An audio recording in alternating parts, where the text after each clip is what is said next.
ദുരിതാർജിതങ്ങളായിരിക്കുന്ന ദുരിതരാശികൾ യഥാവലേ സംഹൃതങ്ങളായി ചമയും എന്നോ നിശ്ചയമത്രയല്ലോ ആകുന്നത് എന്നതുകൂടാതെ കണ്ട് മറ്റസാരങ്ങളായി അനിത്യങ്ങളായി അല്പസുഖപ്രദങ്ങളായിരിക്കുന്ന ഓരോരോ അർത്ഥപുത്രമിത്രകളത്രാദികളിൽ ഭ്രമിച്ച് വൃഥാ തന്നെ കാലക്ഷേപം ചെയ്ത് ദുരിതമാർജിച്ചു പോവുകയല്ലോ ചെയ്യുന്നത്. അത് ഈ മനുഷ്യർക്ക് എത്ര ഘട്ടം. മനുഷ്യജന്മം എളുതായിട്ട് ലഭിക്കുന്ന ഒരു വസ്തു എന്നാൽ അയതൊക്കവയും കൊള്ളാം. സുഹൃത ദുഷ്കൃതങ്ങൾ തുല്യങ്ങളായിരിക്കുന്ന സമയത്തിങ്കലേ മനുഷ്യജന്മത്തെ ലഭിപ്പൂ എന്ന ജന്മത്തെ ദൈവഗത്യാ ലഭിച്ചവർ പക്ഷം വ്യർത്ഥമാക്കി കളയാതെ കണ്ട് ഒരവസരം വരുന്ന സമയത്തിങ്കൽ ഈശ്വരസേവ ചെയ്ത് ദുരിത നിവൃത്തി വരുത്തി ഗതി വരുത്തിക്കൊള്ളുവാനായി കൊണ്ടുവേണമതേ. എല്ലാ ജനങ്ങളും എല്ലാ സമയത്തിങ്കലും പ്രയത്നം ചെയ്തുകൊള്ളുവാൻ അയതത്രയുടെ ജന്മസാധര്യമാകുന്നത്.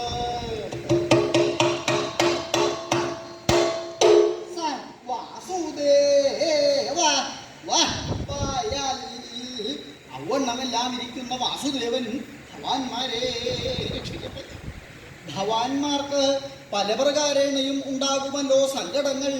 ആധ്യാത്മികങ്ങളായും ആധിദൈവികങ്ങളായും ആധിഭൗതികങ്ങളായിട്ടും ഇങ്ങനെ ബഹുവിധങ്ങളായിട്ടും ഉണ്ടാകുന്ന സങ്കടങ്ങളെ ആസകലം തന്നെ യഥാവലേ ദൂരത്തിങ്കൽ കളഞ്ഞ് ഇഹലോകത്തിങ്കൽ സൗഖ്യത്തെയും പരലോകത്തിങ്കലേക്ക് ശ്രേയസ്സായിരിക്കുന്ന മോക്ഷത്തെയും പ്രാപിപ്പിക്കുക ആയതല്ലോ രക്ഷയുടെ പൂർത്തിയാകുന്നത്. എന്നിരിക്കുന്ന രക്ഷയെങ്കിൽ ആര്യയുടെ രക്ഷിതാവ് എന്നല്ലേ. വാസുദേവൻ ഭവാന്മാരെ രക്ഷിക്കട്ടെ.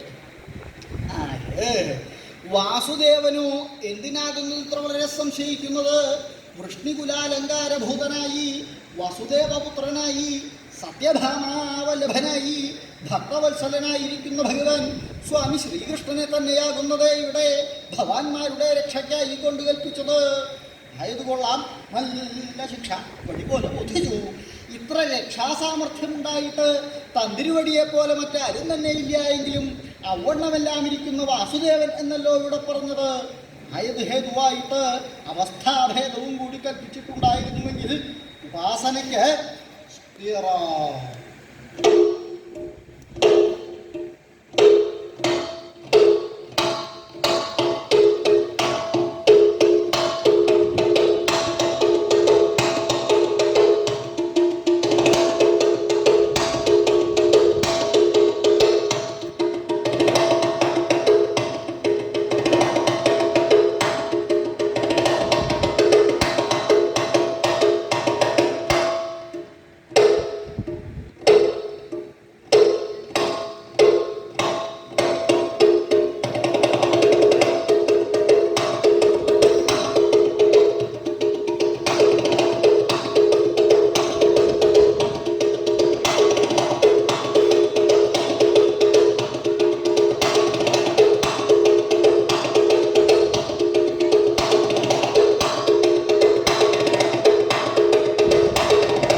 പരമഭക്തന്മാരായിരിക്കുന്ന പാണ്ഡവന്മാർ യദുഭവനദഹനാനന്തരം വിദുരരാൽ നയിക്കപ്പെട്ട മാർഗത്തിങ്കലൂടെ ഏകചക്രാഗ്രാമത്തെ പ്രാപിച്ച് ഗോത്രഗീയനാകുന്ന ഗോത്രാസുരന്റെ ഗൃഹത്തിങ്കൽ ബ്രാഹ്മണ ബ്രാഹ്മണ വേഷപ്രച്ഛന്നന്മാരായിട്ട് അധിവസിക്കുന്ന കാലത്തിങ്കൽ ഒരു ദിവസം രാത്രി സമയത്തിങ്കൽ ആഗതന്മാരായിരിക്കുന്ന വഴിപോക്കരായിരിക്കുന്ന ബ്രാഹ്മണർ പറഞ്ഞ് പാഞ്ചാലി സ്വയംവര വൃത്താന്തത്തെ അറിഞ്ഞ് സ്വയംവരോത്സവ കുതുകികളായിട്ട് അവരോടൊന്നിച്ചു പുറപ്പെട്ട് പാഞ്ചാല രാജധാനിയെ പ്രാപിച്ച സമയത്തിങ്കൽ പാഞ്ചാല രാജധാനിയിങ്കലെ അവസ്ഥയാണ്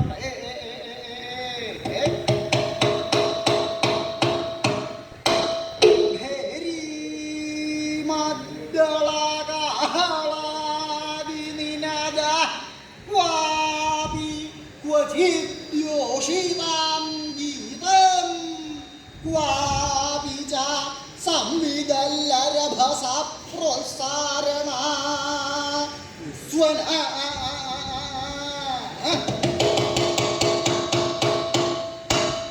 വിപ്രാണാം ക്വചിദശ്നതാം കളകളോ ഗംഭീര കുംഭീശ്വര പ്രധ്വാന ക്വചിദുത്സവോദയ മഹാഘോഷ ഹം കഥ്യതേ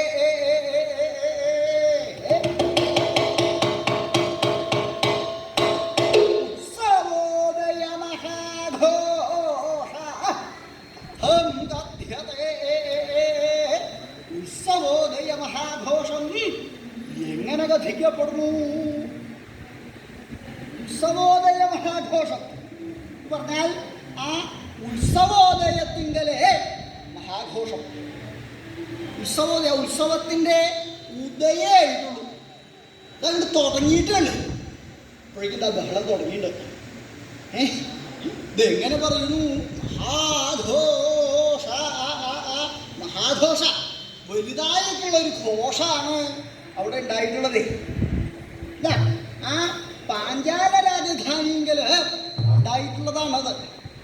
ആ ഉത്സവോദയത്തിങ്കലെ അവിടുത്തെ ഒരു സമ്പ്രദായം എങ്ങനെ പറയുന്നു എന്ന് പറഞ്ഞാൽ പറയാൻ പറ്റില്ല എന്ന്.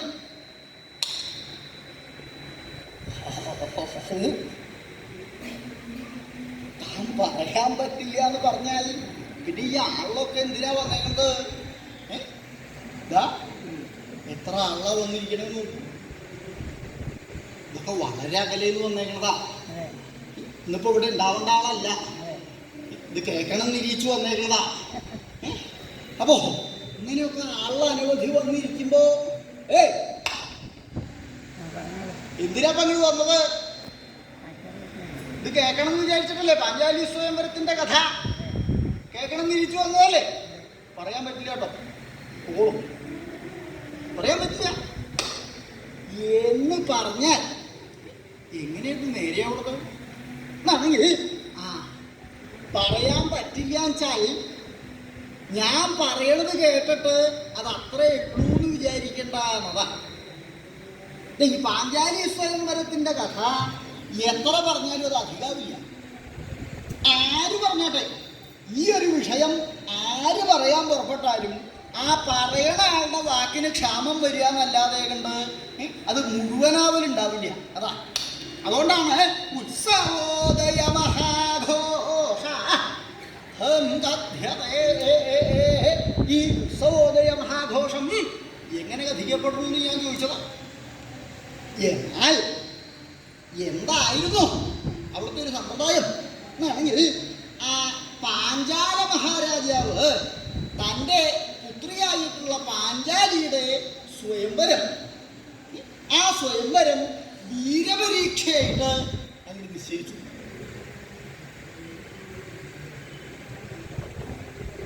സ്വയംവരം പരീക്ഷയായിട്ടോ? ശിവശിവ ശിവശിവ, എന്തിനെങ്കിലും ഒന്നിന് ഈ കാലത്ത് പരീക്ഷ ബാക്കി ഉണ്ടായിരുന്നെങ്കിൽ ഇതിനൊരു കാര്യത്തിന് മാത്രമേ ഉണ്ടായിരുന്നുള്ളൂ. എന്ത് വിവാഹത്തിന് അതിനാരും ഇതുവരെ പരീക്ഷ തുടങ്ങിയിട്ടുണ്ടായിരുന്നില്ല. താൻ പറയുമ്പോഴാണ് ആദ്യം അങ്ങനെ ഒരു സമ്പ്രദായം ഉണ്ടെന്ന് ഞാൻ കേൾക്കണേ. ഇതുവരെ ഒരാളും അതിന് പുറപ്പെട്ടിട്ടുണ്ടായിരുന്നില്ല. വേറെ ഒരു വിധം കാര്യങ്ങൾക്കൊക്കെ ഇപ്പോൾ പരീക്ഷ വേണമെന്നായിട്ടുണ്ട് കേട്ടോ. എന്ത് വേണമെങ്കിലും പരീക്ഷ.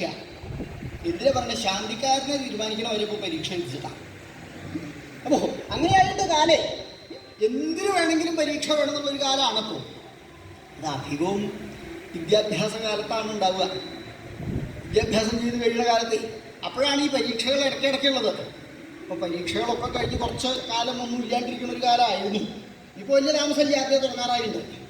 വിദ്യാഭ്യാസം തുടങ്ങിയാൽ അപ്പോൾ തുടങ്ങുക ഈ പരീക്ഷകൾ. എന്നാൽ ഇടയ്ക്കിടയ്ക്കുണ്ടല്ലോ ഈ പരീക്ഷ. അത് എന്തിനാ പരീക്ഷിക്കണേന്ന് അത് പരീക്ഷിക്കണമെന്നും അറിയില്ല, അതിന് പോകണമെന്നും അറിയില്ല. പരീക്ഷ ഇടയ്ക്കിടയ്ക്കുണ്ട്, അത്ര തന്നെയുണ്ട്. എപ്പോൾ ചോദിച്ചാലും പരീക്ഷ എന്ന് പറയണേ. എന്നാൽ അവിടെ കൊണ്ട് പരീക്ഷ കഴിയുന്നു അങ്ങനെ വയ്ക്കാൻ പറ്റില്ല. വിദ്യാഭ്യാസം കഴിഞ്ഞാലേ അവിടെ കൊണ്ട് പരീക്ഷകൾ കഴിയുന്നു വിചാരിച്ചാൽ പിന്നെയും തുടങ്ങും ആദ്യം പരീക്ഷകൾ.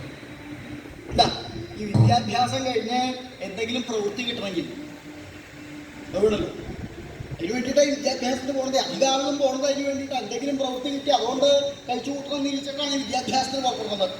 അങ്ങനെ പുറപ്പെട്ട് ഈ വിദ്യാഭ്യാസമൊക്കെ കഴിഞ്ഞ് അതിൻ്റെ പരീക്ഷകളൊക്കെ കഴിഞ്ഞു എന്ന് വയ്ക്കുമ്പോഴാവും ഈ പ്രവൃത്തി കിട്ടണമെങ്കിൽ അതിന് വേറെ പരീക്ഷ എഴുതും.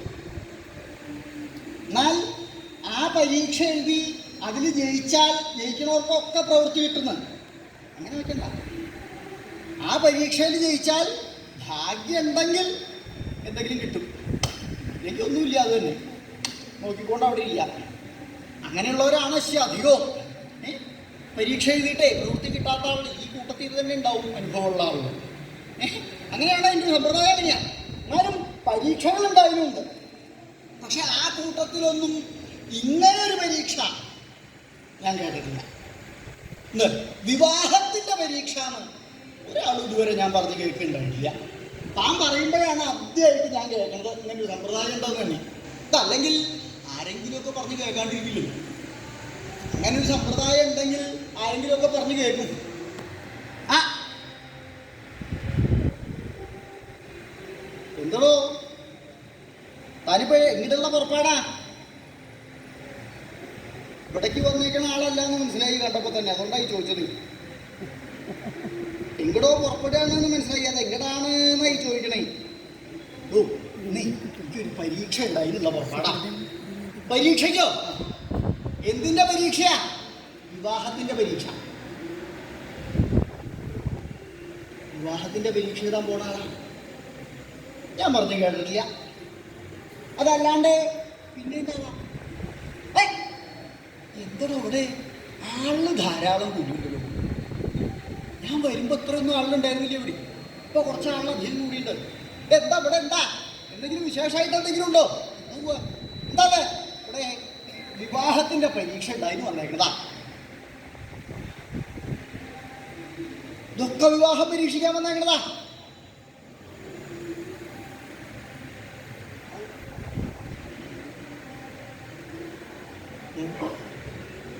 അതിലൊക്കെ വിവാഹം പരീക്ഷിക്കാൻ പറ്റിയ പ്രായമാണോ ആവശ്യമില്ല. എന്നാലും ഉത്സാഹമായിട്ട് മുമ്പിൽ തന്നെ വന്ന് കൂടിയുണ്ട്. കീഴ്പോട്ട് നോക്കിയിരിക്കാനാണെങ്കിൽ ഇവിടെ വന്ന് മുമ്പിൽ വന്നിരിക്കേണ്ട ആവശ്യം ഉണ്ടാവും. ശരിയാ, അതായത് മുമ്പിൽ തന്നെ വന്ന് കൂടിയുണ്ട്. വിവാഹത്തിന്റെ പരീക്ഷയ്ക്ക് വന്നേക്കണ ആള്, വിവാഹത്തിന്റെ പരീക്ഷയ്ക്ക് പോണ ആള്, ഇതൊന്നും ഞാൻ പറഞ്ഞു കേട്ടിട്ടില്ല. താൻ പറയുമ്പോഴാണ് ഇങ്ങനൊരു സമ്പ്രദായം ആദ്യമായിട്ടുണ്ടോ എന്ന് ഞാൻ കേൾക്കണത്. എന്താ ഈ പാഞ്ചാല മഹാരാജാവിന് പുത്രിയുടെ സ്വയംവരം പരീക്ഷയായിട്ട് നിശ്ചയിക്കണമെന്ന് തോന്നാൻ കാരണം എന്താ എന്നാണെങ്കിൽ അതിനുണ്ടായില്ല ഒരു കാരണം. എന്താ വേറൊന്നുമല്ല, പാഞ്ചാല മഹാരാജാവ് പുത്രി അർജുനന് വിവാഹം കഴിച്ചു കൊടുക്കണം എന്ന് മോഹിച്ച് ഉണ്ടായ പുത്രിയാണ് ഈ പാഞ്ചാലി.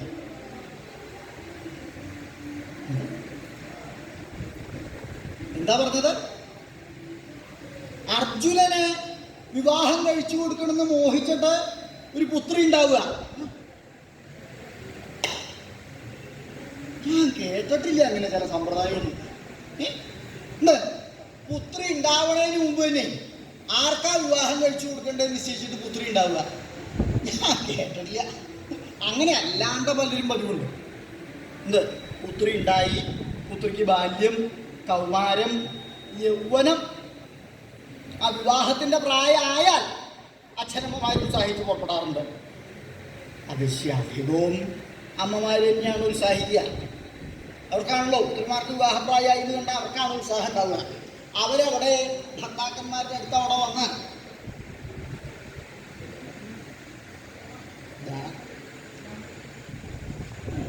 അതെ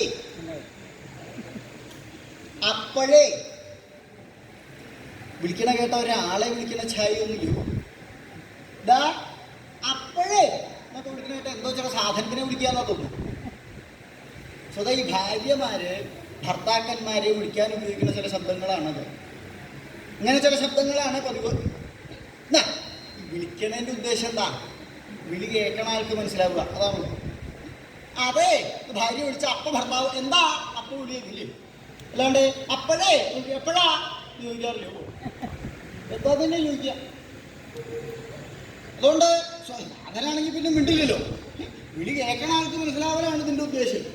ഇങ്ങനെ എന്തെങ്കിലും പതിവ്. അല്ലാണ്ട് ഒരു ഭാര്യ വളരെ ഇഷ്ടമുള്ള ഭർത്താവാണെന്ന് നിശ്ചയിച്ച് ഭർത്താവിൻ്റെ അടുത്ത് ചെന്ന് ഭർത്താവേ വിളിക്കാറില്ലോ.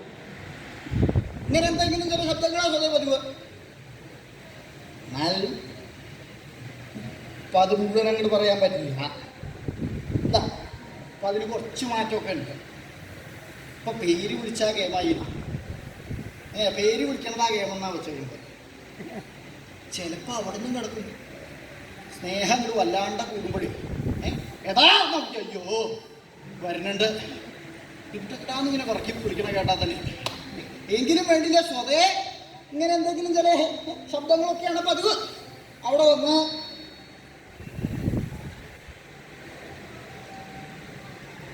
എന്താ അവിടെ ഇങ്ങനെ അടുക്കി കൈ കൊടുത്തിരുന്നാൽ മതിയോ? എന്താ ആലോചിക്കണം? അവരുടെ കാര്യം എന്തെങ്കിലും ഒന്ന് ആലോചിക്കണ്ടേ? വല്ലാണ്ട് ഗോഷ്ഠികൾ ഓരോന്ന് കാണിച്ചു കൊടുക്കിയിട്ടുണ്ട്. ഏകദേശം വിവാഹത്തിലുള്ള പ്രായമായിട്ടുണ്ടെന്ന് എനിക്ക് തോന്നണേ. സാമാന്യം പോലെ ആരെങ്കിലും ഉണ്ടെങ്കിൽ ഒന്ന് അന്വേഷിക്കാവും ഭേദം. എന്താ വേറൊന്നുമല്ല, ഇന്നത്തെ കാല അതാവുമ്പോഴേ ആരെങ്കിലും ഒരാളെ കൊന്നിട്ട് ഇതാണ് എൻ്റെ അവൻ ഓ എന്ന് പറഞ്ഞാൽ അതാണ്, അത്ര തന്നെ ഉള്ളൂ. അപ്പോ അതിന് ഇടവരുത്തണ്ട. സാമാന്യം പോലെ ആരെങ്കിലും ഒരാളെ അന്വേഷിക്കാവും ഭേദം. ഓ ഞാൻ അന്വേഷിക്കാം പറഞ്ഞേ അയാൾക്ക് പരിചയമുള്ള ആളുണ്ടാവുമല്ലോ.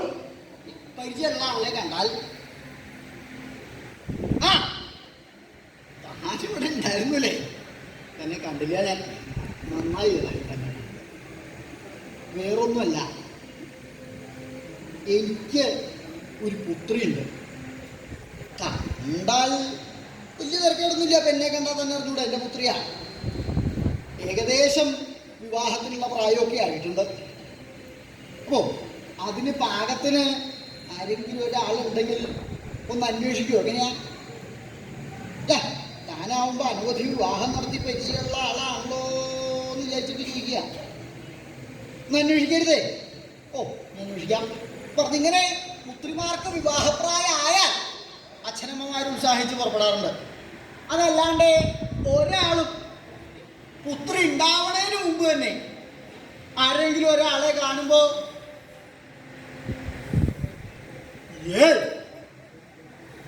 അയാളെ കണ്ടാൽ വലിയ തിരക്കേടൊന്നുമില്ല, ഇയാൾക്ക് കൊടുക്കാനായിട്ട് എനിക്കൊരു പുത്രി ഉണ്ടാവണം, ഒരാളും മോഹിക്കാറില്ല. ഇനിയിപ്പോൾ അഥവാ ആരെങ്കിലും അങ്ങനെ മോഹിച്ചാൽ തന്നെ അയാൾ മോഹിച്ച് അയാൾക്ക് പുത്രി ഉണ്ടായി ആ പുത്രിക്ക് വിവാഹപ്രായം ആവുമ്പോഴേക്കും നേരത്തെ കണ്ട ആളുടെ കാര്യം മൂക്കും വായയും കൂടെ കൂടിക്കാഴ്ച എന്നുള്ള ദിക്കായി ഉണ്ടാവും. വായിലെ പല്ലൊക്കെ പോയി അത്രയും ഉണ്ടാവും. അപ്പോൾ ഒരാളും സ്വതം അങ്ങനെ മോഹിക്കുക പതിവില്ല. പിന്നെ എന്താ ഈ പാഞ്ചാല മഹാരാജാവിന് അർജുനന് വിവാഹം കഴിച്ചു കൊടുക്കാൻ ഒരു പുത്രി ഉണ്ടാവണമെന്ന് തോന്നാൻ കാരണം എന്താ? അതിന് കാരണമുണ്ട്. എന്താ പണ്ട് ആ ദ്രോണാചാര്യരുടെ അപമാനത്തിൽ നിന്ന് തന്നെ രക്ഷിക്കുകയുണ്ടായിട്ടുള്ള ആളാണ് ഈ അർജുനനെ. എന്താ ദ്രോണനും ദ്രുപദനും ഒരുമിച്ചാണ് വിദ്യാഭ്യാസം ഉണ്ടായിട്ടുള്ളത്. ഒരു ഗുരുവിൻ്റെ കീഴിൽ അങ്ങനെ വിദ്യാഭ്യാസിച്ച് കഴിയുണ്ടായിട്ടുള്ളത്. അപ്പോൾ അങ്ങനെ കഴിയുന്ന കാലത്ത് ഈ ദ്രോണന്റെ ഇല്ലത്ത് ദാരിദ്ര്യം കലശല, ഭക്ഷണം കഴിക്കാൻ പോലും ഇല്ല, അങ്ങനെ കഴിച്ചു കൊടുക്കുന്നതേ. അങ്ങനെ കഴിയുന്ന കാലത്ത് ഈ ദ്രോണൻ ഇല്ലത്തെ ദാരിദ്ര്യത്തിൻ്റെ കഥ ദ്രുപദനോട് ഇടയ്ക്കിടയ്ക്ക് പറയാറുണ്ട്. രാജകുമാരനാണല്ലോ, അപ്പം അദ്ദേഹത്തിനോട് ഇടയ്ക്കിടയ്ക്ക് ഇങ്ങനെ പറയും, അങ്ങനെ പറയുന്ന കൂട്ടത്തിൽ ഒരിക്കൽ അദ്ദേഹം ദ്രോണനോട് പറഞ്ഞു, ദ്രോണൻ, എന്താ അങ്ങയുടെ വൈഷമ്യം? ദാരിദ്ര്യല്ലേ? വിഷമിക്കണ്ട, പരിഹാരം ഉണ്ടാക്കാം. എന്നാ ഈ വിദ്യാഭ്യാസം അങ്ങോട്ട് കഴിഞ്ഞ് രാജ്യത്തിങ്കൽ ചെന്ന് കഴിഞ്ഞാൽ പിന്നെ ഞാനാ രാജാവ്. ഞാൻ രാജാവായി കഴിഞ്ഞാൽ പിന്നെ ഒരു വൈഷമ്യം ഉണ്ടാവില്ല. ഭരണം അങ്ങോട്ട് കിട്ടുക വേണ്ടു, പിന്നെ എല്ലാം ശരിയാവും. ദ്രുപദൻ, അതെ അതെ അതെ, എന്താ ഇതിപ്പോ എല്ലാവരും പറയണതാ. എന്താ ഭരണം അങ്ങോട്ട് കിട്ടുക വേണ്ടു, പിന്നെ എല്ലാം ശരിയാവും. എല്ലാം ശരിയാവും എന്ന് പറഞ്ഞു വന്ന ആളാ. ഒരുവിധമൊക്കെ ശരിയായിട്ടുണ്ട്. ഇനി ശരിയാക്കാൻ പുറപ്പെട്ട ചിലപ്പോൾ ആളെ അങ്ങോട്ട് ശരിയാക്കും, അത്രയായിട്ട്. എന്നാൽ ഒന്നും ശരിയാവണില്ല എന്ന് പറയാൻ പറ്റില്ല കേട്ടോ, ശരിയാവുണ്ട്. എന്ത് അവരുടെ കാര്യം അതൊക്കെ ശരിയാവുണ്ട്. ആളുകളുടെ കാര്യമൊക്കെ കുറച്ച് പിന്നലാണെന്ന് വരും. ഒരാളൊന്നും വെക്കണ്ട കേട്ടോ, എല്ലാവരുടെയും കഥ ഇങ്ങനെ തന്നെയാണ്. ഭരണം അങ്ങോട്ട് കിട്ടണവരെ വലിയ സ്നേഹം, അത് കഴിഞ്ഞാൽ പിന്നെ അങ്ങോട്ട് തിരിഞ്ഞു നോക്കുകയല്ലേ. അപ്പോ ആ കൂട്ടത്തിൽ പറയണമെന്നല്ലാണ്ട് ഞാനത് അത്ര കണക്കാക്കണമൊന്നുമില്ല. അങ്ങനെ ആരെങ്കിലും ഒരാളല്ല പറയണത്, ദ്രുപദനാ പറയണേ. ഞാൻ രാജാവായി കഴിഞ്ഞാൽ ആദ്യ രാജ്യത്തിന്റെ പകുതി ഞാൻ അങ്ങേക്ക് അങ്ങോട്ട് തന്നോളാം, എന്നാ പോരെ എന്ന് പഠിക്കണ കാലത്ത് പറയുണ്ടായിട്ടുണ്ട്. ദ്രോണനത് അത്ര കണക്കാക്കിയൊന്നുമില്ല. രണ്ടാളും വിദ്യാഭ്യാസമൊക്കെ കഴിഞ്ഞു, അവരവരുടെ ദിക്കിലേക്ക് പോയി. ദ്രുപദൻ രാജ്യത്തിങ്കൽ ചെന്നു, വലിയ താമസമില്ലാതെ കണ്ട് പാഞ്ചാല മഹാരാജാവായിട്ട് അവിടെ കഴിയണു. ദ്രോണനാണെങ്കിലും ഇല്ലത്ത് വന്നു, വലിയ താമസമില്ലാതെ കണ്ടൊരു വേലിയൊക്കെ കഴിഞ്ഞു. വലിയ താമസം ഉണ്ടായില്ല, ഒരു ഉണ്ണി ഉണ്ടായി. അതും ദാരിദ്ര്യത്തിന് കുറവൊന്നുമില്ല കേട്ടോ. എന്താ അതങ്ങനെ വരുന്നു. ദാരിദ്ര്യമുള്ള സ്ഥലമാണോ അവിടെ സന്തതിക്ക് ക്ഷാമം ഉണ്ടാവില്ല. വെറുതെ പറയല്ല, എവിടെ വേണമെങ്കിൽ നോക്കിക്കോളൂ, അങ്ങനെ ഉണ്ടാവുള്ളൂ. അപ്പോ ഇവിടെ ആ ഉണ്ണിക്ക് ഭക്ഷണം കൊടുക്കാൻ പോലും ഇല്ല, അങ്ങനെയാ കഴിച്ചു കൂട്ടുന്നത്. അപ്പോ അദ്ദേഹം തൻ്റെ പത്നിയോട് ഇടയ്ക്കിടയ്ക്ക് ഇങ്ങനെ പറയാറുണ്ട്. എന്താ താനും മഹാരാജാവും ഒരുമിച്ച് പണ്ട് വിദ്യാഭ്യാസം ചെയ്ത് കഴിയുന്ന കാലത്ത് അദ്ദേഹം ഇങ്ങനെ ആധിരാജ്യത്തിൻ്റെ പകുതി തരാമെന്ന് പറഞ്ഞിട്ടുണ്ട് എന്നൊക്കെ ഇങ്ങനെ പറയാറുണ്ട്. അപ്പോൾ ഒരിക്കൽ ഇദ്ദേഹത്തിൻ്റെ പത്നി അദ്ദേഹത്തിൻ്റെ അടുത്ത് വന്ന്, അങ്ങല്ലേ പറയാറ്, അന്നും മഹാരാജാവും ഒരുമിച്ചാണ് വിദ്യാഭ്യാസം ചെയ്യുണ്ടായിരുന്നത്. അങ്ങനെ വിദ്യാഭ്യസിച്ച് കഴിയുന്ന കാലത്ത് ആധിരാജ്യത്തിൻ്റെ പകുതി തരാമെന്ന് അദ്ദേഹം പറഞ്ഞിട്ടുണ്ടെന്നൊക്കെ. അതെ, അപ്പൊ അദ്ദേഹല്ലേ രാജാവ്, ഒന്ന് അവിടെ വരെ ഒന്ന് ചെന്ന് അദ്ദേഹത്തിന് ഒന്ന് കാണരുതേ? അത് അന്ന് അദ്ദേഹം അങ്ങനെയൊക്കെ പറഞ്ഞു എന്നല്ലാണ്ട് ഇന്നിപ്പോ അതിനെ അടിസ്ഥാനാക്കി പുറപ്പെട്ടാൽ അത്ര നേരെയാവുമെന്ന് എനിക്ക് തോന്നണില്ല. അല്ല, ഒന്നുമില്ലെങ്കിൽ അങ്ങൊരു ബ്രാഹ്മണനല്ലേ, രാജ്യമൊന്നും വേണമെന്ന് ഞാൻ പറയുന്നില്ല. അവിടെ വരെ ഒന്ന് ചെന്ന് കണ്ടാൽ ഒരു പശുദാനെങ്കിലും ഇല്ലാണ്ടിരിക്കില്ല, സംശയമില്ല. ആ പശുവിനെ കിട്ടിയാൽ അതിൻ്റെ പാല് കറന്നിട്ടാണെങ്കിലും ഇവിടെ ഉണ്ണിക്ക് കൊടുക്കാലോ. അത് വിചാരിച്ച് പറയാ, ഒന്ന് അവിടെ വരും, ഒന്ന് ചെന്ന് അദ്ദേഹത്തിന് ഒന്ന് കാണരുതേ? അത് വേണോ ഒന്നെന്നാണ് ഞാൻ പറയാ. ആ പോയി നോക്കാം എന്ന് പറഞ്ഞ് ആ ഭാര്യയുടെ നിർബന്ധം അനുസരിച്ച് അവിടെ നിന്ന് പുറപ്പെട്ട് ഈ പാഞ്ചാല രാജധാനിയെങ്കില് അവിടെ വന്ന് മഹാരാജാവ് എവിടെ ഇരിക്കണേന്നൊക്കെ അന്വേഷിച്ച് അവിടെ ഇരുന്നൂലോ. ആ സമയത്ത് ഈ ദ്രുപദൻ എഴുന്നിലാം മാളികയുടെ മുകളിലിരിക്കുന്ന സമയമാണ്. അതുകൊണ്ട് ദൂരേന്ന് കാണാൻ തരായി ദ്രോണന്റെ വരവ് കണ്ടപ്പോഴാ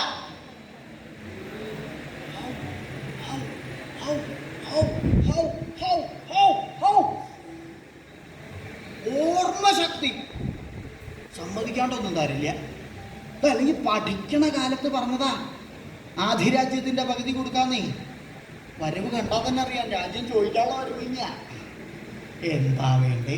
ഇവിടെ വന്ന് ചോദിച്ചാൽ കൊടുക്കാണ്ടിരിക്കാനും പറ്റില്ല, വാക്ക് കൊടുത്തിട്ടുള്ളതാ. കണ്ടാലല്ലേ വിഷമയുള്ളൂ എന്ന് നിശ്ചയിച്ച് വേഗം അവിടെ കാവൽക്കാരി നിൽക്കുന്നുണ്ട്. കാവൽക്കാരെ വിളിച്ച്, കാവൽക്കാരെ, നിങ്ങളവിടെ വെറുതെ അങ്ങനെ നിന്നോണ്ടായില്ല. ഇവിടെ എപ്പോഴേ പലരും ഇങ്ങനെ അങ്ങോട്ടും ഇങ്ങോട്ടും വന്നു പോകുന്നുണ്ട്.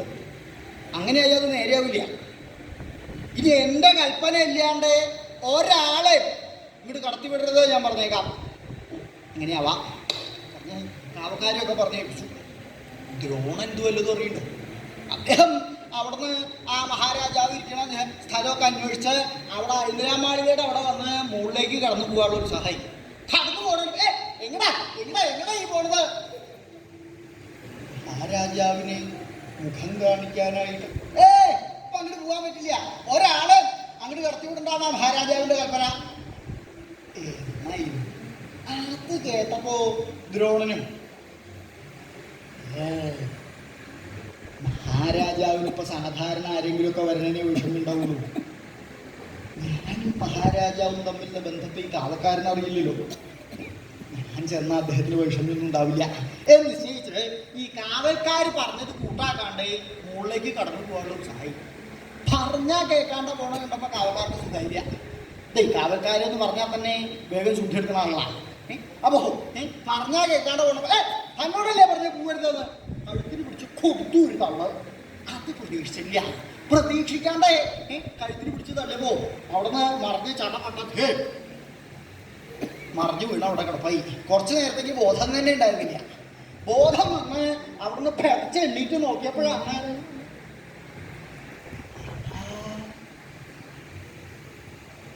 കയ്യൊക്കെ ഒടിഞ്ഞ് വന്നില്ലല്ലേ. ആ ഇപ്പൊ ഇവിടെ ഇങ്ങനെ ഇരുന്നിട്ട് കാര്യമില്ലല്ലോ. എണ്ണീറ്റ് നടത്തേന് എന്ന് നിശ്ചയിച്ച് അവിടുന്ന് എണ്ണീറ്റ് നടക്കാൻ പുറപ്പെട്ടപ്പോഴാ കൈക്കിന് മാത്രല്ല കാലിനും ഉണ്ടായിണ്ട്. ഇതൊക്കെ നേരെയായിട്ട് ഒരു കാലം ഉണ്ടാവുമോ? ശരിയ ഇതിൻ്റെയൊക്കെ ഒരു അവസ്ഥ വേണ്ടില്ല. ഇവൻ സ്വതേ ഇങ്ങോട്ട് പോകണ്ടോനാ. അവൻ്റെ പോക്ക് ഇപ്പൊ ഇങ്ങടാ നല്ല ഭാഗം. എന്നാൽ ഒരു കൈ സാമാന്യം പോലെ ഉണ്ടായിരുന്നെങ്കിൽ ഈ കൈകൊണ്ട് ഈ കൈപ്പത്തിയെ ഒന്ന് പിടിച്ചു ഉയർത്തായിരുന്നു. എന്താ കൈപ്പത്തിന് തന്നെ ഉയരില്ല എന്ന് ഏകദേശം തീരുമാനമായിട്ടുണ്ട്. ആരുടെങ്കിലും ഒരാളുടെ സഹായം ഉണ്ടെങ്കിൽ തന്നെ ഒന്ന് ഉയരാൻ പറ്റുള്ളൂ. അത്ര അതിൻ്റെ കൈപ്പത്തിയുടെ അവസ്ഥയും. എന്നാൽ അവരെ ഒന്ന് സഹായിക്കണം വെച്ചപ്പോൾ ആരാ അവിടെ സഹായിക്കണ്ടേ? ഇവനാ ഇടതനെ. അതിനാണെങ്കിൽ നല്ല ബലവും. വലതിൻ്റെ തളർച്ചയും ഇടതിൻ്റെ ബലവും. അങ്ങനെയാണല്ലോ ഇപ്പോഴത്തെ സമ്പ്രദായം. എങ്ങനെയല്ലേ? രണ്ടും കൂടെ ആയപ്പോൾ നല്ല പാകം. എന്നാൽ ഇവൻ കുറച്ചും കൂടെ അങ്ങോട്ട് പോയിരുന്നുണ്ടെങ്കിൽ ഒരു കാര്യം നടന്നേനെ. എന്ത് ശൗചം ഭക്ഷണം കഴിച്ചില്ലെങ്കിൽ അത് വേണ്ടി വരുമെന്ന്. അത് ശരിയാ.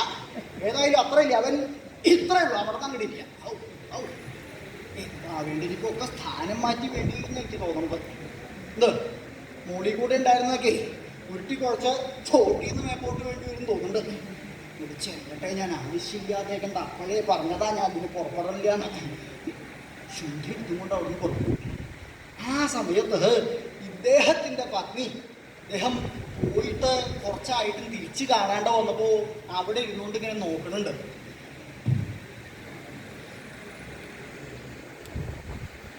പോയിട്ടിങ്ങോട്ട് വരേണ്ട സമയമൊക്കെ ആയിട്ടുണ്ടല്ലോ. ഇത് കാണൂല. ഇപ്പൊ അവിടെ രാജ്യത്തിൽ ചെന്ന് അവിടുത്തെ സുഖങ്ങളൊക്കെ എങ്ങനെ ആയപ്പോ ഇവിടുത്തെ കാര്യം മറന്നുണ്ടാവോ? പറഞ്ഞയച്ചത് അഭിപ്രായം എനിക്ക് തോന്നുന്നത്. അല്ല വരുന്നുണ്ട് അല്ല അദ്ദേഹം അല്ല. ഇതിപ്പോ പലരും വരണ്ടേ. അതൊന്നും മനസ്സിലാവുന്നില്ല.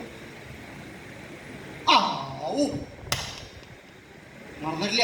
വരുന്നുണ്ട്. ഏതായാലും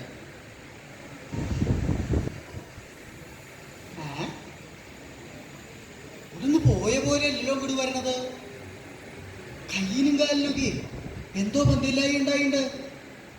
എന്താ ഉണ്ടായാവോ? ദാനം കിട്ടിയ പശു വല്ല ചവിട്ടോ തൊഴിയൊക്കെ ഉള്ളതായിരുന്നാവോ? അങ്ങനെയല്ല. ദാനം ചെയ്യുമ്പോൾ നല്ലതിനെ കൊടുക്കില്ല, കൊള്ളില്ലാത്തതിനെ പിടിച്ചു കൊടുക്കുക. വല്ല ചവിട്ടോ തൊഴിക്കുക എന്താ ഉണ്ടായോ? വേഗം അവിടെ ചെന്നാൽ അതെ അങ്ങനെയൊക്കെ ആണെങ്കിൽ എന്തിനാ ആവശ്യമില്ലാണ്ട് അതിനെ പിടിച്ച് കൊല്ലിക്കാനൊക്കെ പോയത്? അവിടെ എവിടെയെങ്കിലും കെട്ടിയിട്ടിട്ട് ഇവിടെ വന്ന് കോരനോട് പറഞ്ഞാൽ അവൻ വന്ന് കൊണ്ടിരില്ലേ? എന്തിന്റെ കഥ ഈ പറയണേ? ദാനം കിട്ടിയ പശു ചവിട്ടോ തൊഴിക്കുക എന്താ കയ്യിലും കാലിലും ഒക്കെ എന്താ ഉണ്ടായത്? ദാനം കിട്ടിയ പശു അതൊന്നും അല്ല ഉണ്ടായത്. അവിടെ ചെന്നിട്ട് എന്നെ കാണാൻ പോലും കൂട്ടാക്കാണ്ട് അപമാനിച്ചിട്ട് പറഞ്ഞിരിക്കണ്ടായി. അപ്പൊ അന്നല്ലേ പറയാറ് അദ്ദേഹം ആധിരാജ്യത്തിന്റെ പകുതി തരാമെന്ന് പറഞ്ഞിട്ടുണ്ടെന്ന്? അതെ. എന്നിട്ടിപ്പോ പറഞ്ഞ പോലെയാണോ അദ്ദേഹം ചെയ്യേണ്ടായത്? ആണോന്ന് ചോദിച്ചാൽ മുതിരങ്ങടെ അല്ല എന്ന് പറയാൻ പറ്റില്ല. എന്താ അദ്ദേഹം പറഞ്ഞത്? ആധിരാജ്യത്തിന്റെ പകുതി തരാമെന്ന അല്ലേ? ആധിരാജ്യത്തിന്റെ ആദ്യത്തെ പകുതി എന്താ? ആധി, അതെനിക്കിപ്പോ തന്നൂലോ. പിന്നത്തെ പകുതി രാജ്യം, അത് അദ്ദേഹം എടുക്കുകയും ചെയ്തു. ആദ്യത്തെ പകുതി എനിക്ക് തന്നിട്ട് രണ്ടാമത്തെ പകുതി അദ്ദേഹം എടുത്തിട്ട് തന്നെ ഉള്ളൂ. അപ്പോ മുഴുവൻ പറഞ്ഞ പോലെ അല്ല ചെയ്തതെന്ന് പറയാൻ പറ്റില്ല. അതെ, ഏതായാലും ഇതിന് ഒരു പ്രതികാരം ഞാൻ ചെയ്യുന്നുണ്ട് എന്ന് അന്ന് അദ്ദേഹം മനസ്സിൽ ഉറപ്പിച്ചതാ. അങ്ങനെ ഇരിക്കുന്ന കാലത്താണ് കൗരവന്മാരെയും പാണ്ഡവന്മാരെയും ആയുധാഭ്യാസം ചെയ്യിക്കാനായിട്ട് ഹസ്തിനപുരിയിൽ അവിടെ ചെല്ലുണ്ടായില്ലോ അദ്ദേഹം. അവിടെ ചെന്ന് ആയുധാഭ്യാസമൊക്കെ കഴിഞ്ഞപ്പോൾ ശിഷ്യന്മാരെല്ലാവരും കൂടെ അവിടെ വന്ന് അദ്ദേഹത്തിനോട് ചോദിച്ചു, എന്താണ് ഗുരുദക്ഷിണ വേണ്ടത് എന്ന് ചോദിച്ചു. ചോദിച്ച സമയത്ത് അദ്ദേഹം പറഞ്ഞു, ശിഷ്യന്മാരെ വേറെ ഒന്നുമല്ല വേണ്ടത്, പാഞ്ചാല മഹാരാജാവിനെ പിടിച്ചു കെട്ടി എൻ്റെ കാൽക്കൽ കൊടുന്നില്ല, അതാണ് വേണ്ടതെന്നായിരുന്നു. ഓ, എന്നാ അങ്ങനെയാവാം പറഞ്ഞ് ശിഷ്യന്മാരെല്ലാവരും കൂടെ പറഞ്ഞു. ആദ്യം പുറപ്പെട്ടത് കൗരവന്മാരാ. അവരെ പുറപ്പെട്ടില്ല, അവരെ കൊണ്ട് ഒരാളെ കൊണ്ട് പാഞ്ചാല മഹാരാജാവിനെ പിടിച്ചു കെട്ടാൻ പറ്റിയില്ല. പിന്നെ പുറപ്പെടുണ്ടായ ആൾ അർജുനനാ.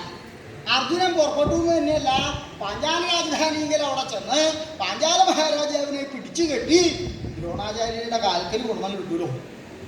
കാൽക്കല് ദ്രുപദനെ ഇങ്ങോട്ട് കണ്ടതോടുകൂടി പഴയ കഥകൾ ഓർമ്മ. താൻ അന്ന് അവിടെ ചെന്ന സമയത്ത് കാണാൻ പോലും കൂട്ടാക്കാണ്ട് അപമാനിച്ചിട്ട് പറഞ്ഞയച്ച ആളാ. അതങ്ങനെ ആലോചിച്ചപ്പോ ദേഷ്യം സഹില്ല. ആ ദേഷ്യത്തിന്റെ ശക്തി കൊണ്ട് ചവിട്ടാനായിട്ട് കാലം ഇട്ട് പൊക്കിയിടും. ചവിട്ടാനായിട്ട് കാല് നോക്കിയപ്പോ അപ്പ ഉരി അർജുനൻ വാളോറേണ്ടോണ്ടിരുന്നു.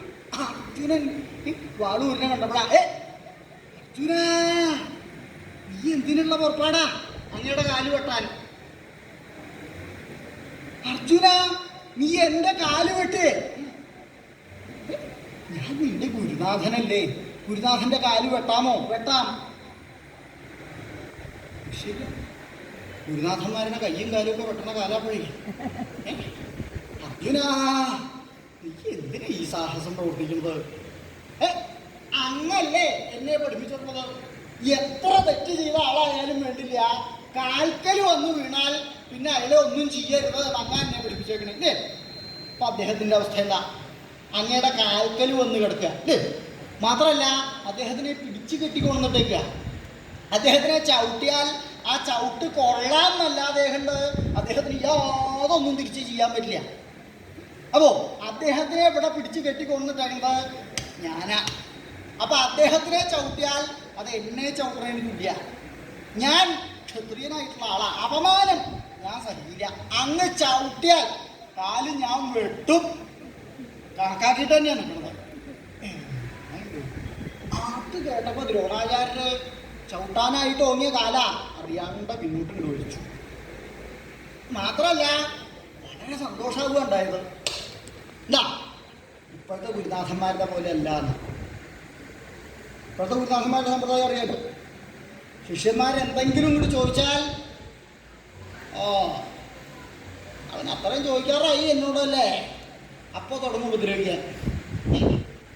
ദ്രോണാചാര്യൻ അങ്ങനെയല്ല ഉണ്ടായതേ. താനിപ്പോ ദേഷ്യത്തിന്റെ ശക്തി കൊണ്ട് അധർമ്മം പ്രവർത്തിച്ചേനെ. ശിഷ്യനാണെങ്കിലും വേണ്ടില്ല, അർജുനനാണ് തന്നെ അതിൽ നിന്ന് പിന്തിരിപ്പിക്കേണ്ടായത്.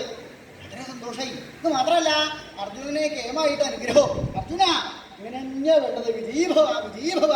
ഗുരുനാഥനായാലും വേണ്ടില്ല, തെറ്റ് ചെയ്താൽ ശിക്ഷിക്കുക തന്നെയാ വേണ്ടേ. വിജയീഭവ, കേമായിട്ട് അനുഗ്രഹവും.